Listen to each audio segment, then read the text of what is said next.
Assalamualaikum warahmatullahi wabarakatuh. Apa kabar kita semua? Mudah-mudahan dalam keadaan sehat dan tetap semangat dalam menjalankan aktivitas sehari-hari. Baik, pada kesempatan yang berbahagia ini kembali kita dalam video pembelajaran kita di pertemuan kedua mata kuliah perencanaan kompensasi ya. Ini merupakan mata kuliah strategi kompensasi dengan tema perencanaan kompensasi. Baik, untuk memudahkan pemahaman kita dalam materi kedua ini, saya ingin menganalogikan ya. Analoginya adalah misalnya bayangkan ya, sebuah perusahaan itu seperti tim sepak bola, di mana pemain di lapangan adalah para karyawan ya. Pelatih adalah manajer dan pemilik klub adalah pemegang saham.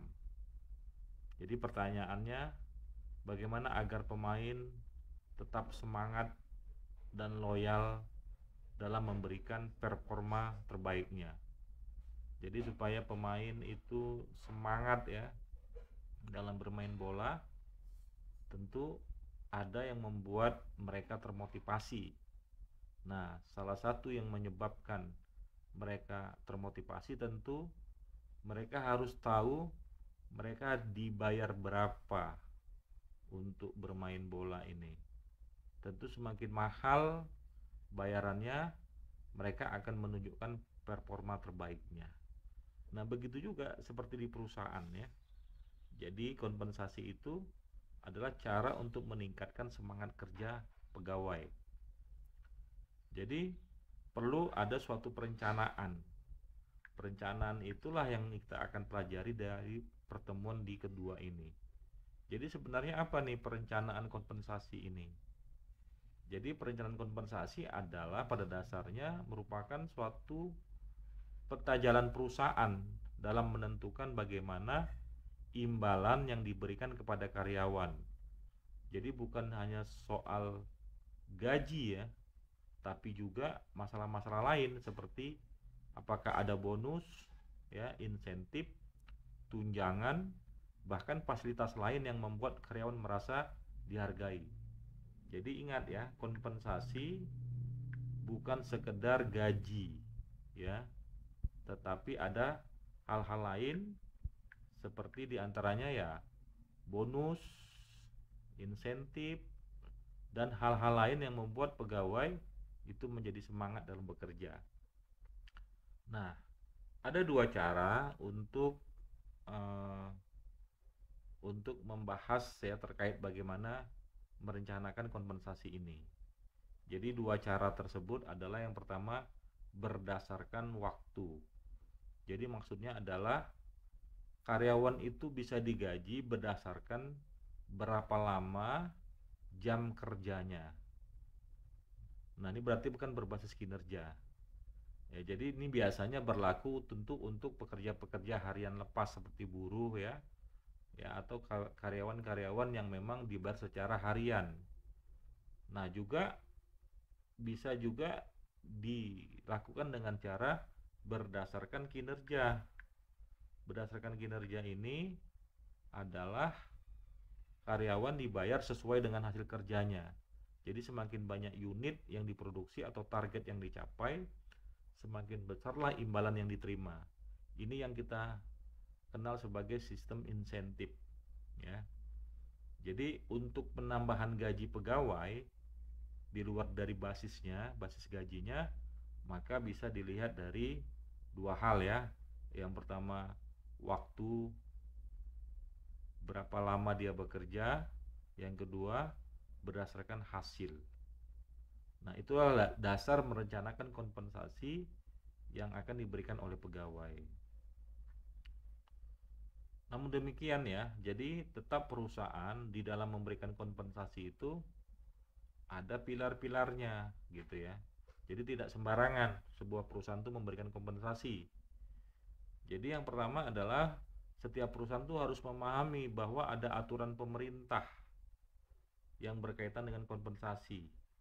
Ada suatu regulasi yang sudah diberikan kepada pengusaha untuk menentukan seberapa besar ya upah yang harus diberikan, makanya ada istilahnya UMR, ya, upah minimum regional atau UMK, upah minimum kota. Jadi pegawai yang bekerja di kota A itu biasanya berbeda dengan pegawai yang bekerja di kota B.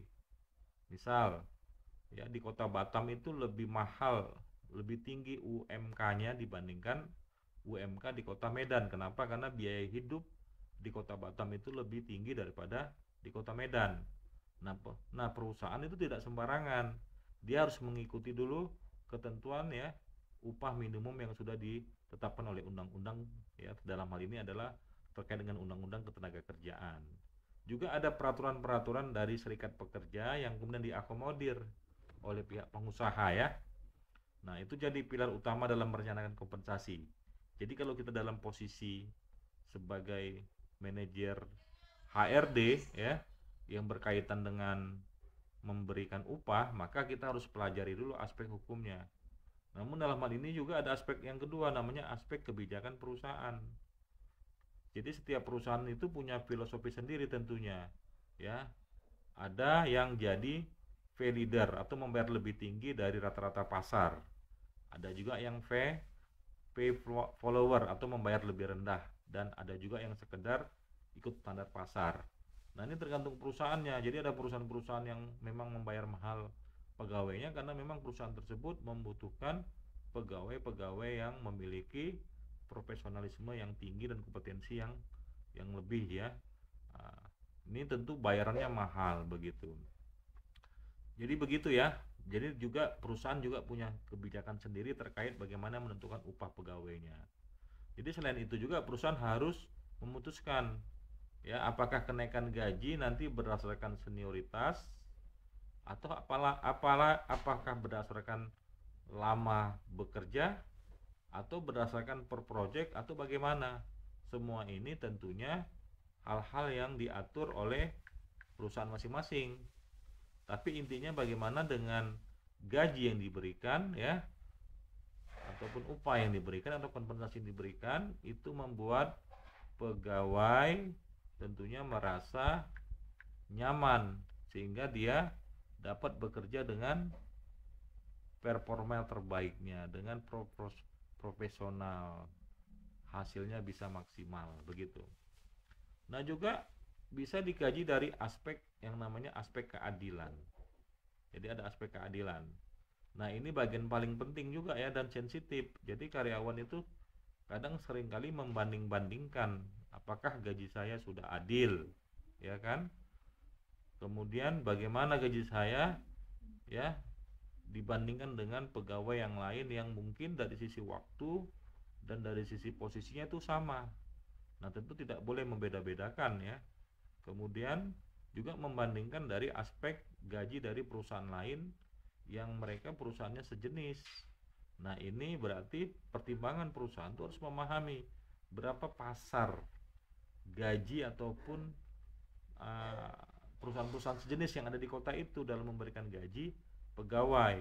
Jadi kita harus memperhatikan aspek-aspek yang ada, ya, pada perusahaan-perusahaan sejenis begitu. Dan juga memperlakukan karyawan dengan gaji yang sama sesuai dengan apa tadi? Mungkin sesuai dengan jabatan atau posisi.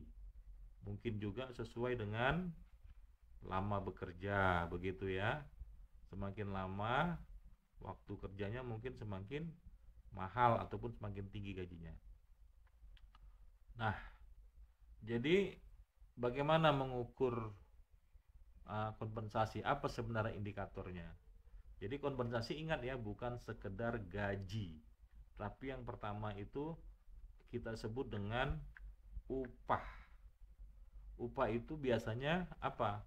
Bisa berbasis individu, tim, atau keterampilan. Misalnya seorang teknisi yang menguasai lebih banyak keterampilan akan dibayar lebih tinggi. Contohnya begini, ya, orang yang bekerja di jasa perbaikan AC, ya. Ketika dia bekerja memperbaiki AC, maka dia akan mendapatkan upah sesuai dengan skillnya. Tapi bagi orang yang bekerja di sebuah perusahaan yang dia terikat dalam sebuah institusi, maka dia akan mendapatkan gaji lain di luar upah. harusnya. Ada apa? Insentif. Insentif ini apa nih? Imbalan langsung bagi karyawan yang kinerjanya mungkin melebihi standar. Jadi semacam ya bonus juga lah seperti itu. Kemudian juga bentuknya bisa berupa ya fixed work ya, dibayar per unit produksi ya. Bonus produksi, komisi penjualan, kenaikan gaji berbasis merit. Nah, atau bahkan insentif non uang seperti ya liburan gratis. Ini biasanya perusahaan-perusahaan yang bekerja melibatkan banyak marketing ya untuk menjual produknya. Jadi cara memotivasinya tentu dengan memberikan insentif ya, misalnya liburan atau mungkin dapat fee langsung 30% ya dari total uh, transaksi yang dia dapatkan. Misalnya apa? Properti, mobil mewah, kemudian menjual apartemen atau menjual asuransi. Ini bermain di insentif. Nanti kalau tidak diinsentif, mereka tidak akan semangat dalam bekerja. Jadi tergantung perusahaan. Kemudian ada tunjangan. Tunjangan itu bentuknya ya berupa misalnya adanya fasilitas kendaraan perusahaan ya. Ya, mungkin juga makan siang gratis atau asuransi, cuti panjang, hingga ya sampai mungkin skema kepemilikan saham. Nah, ini juga bisa diberikan dalam upaya untuk memotivasi pegawai. Nah, kemudian fasilitas. Fasilitas itu hal-hal yang membuat karyawan merasa nyaman di tempat kerja. Misalnya apa? Misalnya seperti tempat ibadah itu bagian dari kompensasi, kantin yang sehat, tempat olahraga, hingga suasana kantor yang ramah. Ini juga menjadi hal-hal yang perlu dipertimbangkan perusahaan dalam memberikan kompensasi kepada pegawai. Jadi kesimpulannya adalah, jadi penting ya dalam merencanakan kompensasi. Karena perencanaan kompensasi ini adalah seni menyeimbangkan antara aturan hukum, kebijakan perusahaan, dan rasa keadilan karyawan. Nah, bagaimana caranya dengan meramu tiga hal ini memberikan kompensasi terbaik yang membuat karyawan tuh merasa semangat dan bisa memberikan performa terbaiknya, dan dia merasa nyaman, tidak berpikir untuk resign ya, bekerja di tempat lain. Jadi seperti pelatih sepak bola yang meracik strategi, manajer SDM harus pintar-pintar mengatur gaji, bonus, dan tunjangan agar pemain atau karyawan tetap bertahan, sehingga mereka bisa terus menjaga dan meningkatkan performa mereka dalam bekerja. Jadi tanpa perencanaan kompensasi yang baik, perusahaan bisa saja ya, bisa saja kehilangan pegawai, kehilangan bintangnya. Nah, karena SDM ini kan adalah aset utama bagi perusahaan. Jadi bagaimana menjaga ataupun memaintenance agar pegawai tidak pindah dari tempat lain. Karena ketika pegawai itu pindah, perusahaan akan mengeluarkan biaya lagi untuk melakukan rekrutmen, melakukan pelatihan, melakukan ya memberikan skillnya. Jadi ini harus dijaga nih karyawan-karyawan yang sudah memiliki kompensasi memiliki skill yang tinggi, agar mereka tidak berpikir untuk pindah dengan cara memberikan kompensasi yang layak, yang bisa memberikan ya kesejahteraan dan semangat dalam bekerja. Oke, barangkali itu saja materi tentang perencanaan kompensasi di mata kuliah strategi kompensasi di pertemuan kedua. Nanti kalau ada hal yang tidak paham, kita bisa diskusikan di grup WA.